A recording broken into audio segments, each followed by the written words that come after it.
اور یاد رکھ لو جو نبی کی سنتوں کے مطابق جیتا نہیں ہے وہ دنیا میں بھی پریشان اور مرنے کے بعد بھی پریشان رہے گا۔ ابو اسحاق فرازی رحمت اللہ علیہ وقت کے بڑے ولی اور محدث گزرے ہیں، ان کی مجلس میں ایک جوان ہمیشہ چہرہ چھپا کے بیٹھتا تھا۔ پوچھا کہ کیوں اس طرح چہرہ چھپا کے بیٹھتے ہو؟ چہرہ اٹھایا، یہاں گال پر تھپڑ کے نشان موجود تھے، یہ کیا بات ہے؟ کہنے لگا میں کفن چور ہوں،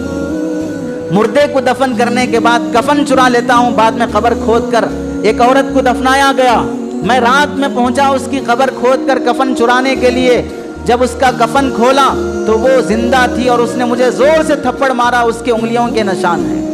اور میں نے ہزاروں لوگوں کی قبر کھود کے کفن چرایا ہے۔ تو انہوں نے پوچھا تم نے قبرستان میں جب مردوں کا کفن چراتے تھے تو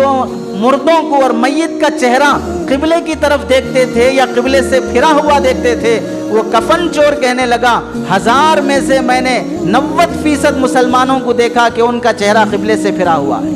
ان کا چہرہ قبلے سے پھرا ہوا ہے۔ تو امام اوزاعی رحمت اللہ علیہ نے جب یہ واقعہ سنا تو فرمانے لگے انا للہ، امت کا 90% طبقہ سنتوں کو چھوڑ کر جی رہا ہے، اور سنتوں کو چھوڑنے کا وبال اور عذاب یہ ہے اللہ قبر میں قبلے سے چہرہ پھیر دیتے ہیں،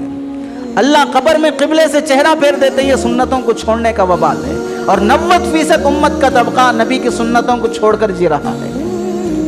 اس لیے اس ربیع الاول کی مناسبت سے 100 سنتوں پر عمل نہیں کر سکتے، کم از کم ایک سنت پر تو عمل شروع کر دیں۔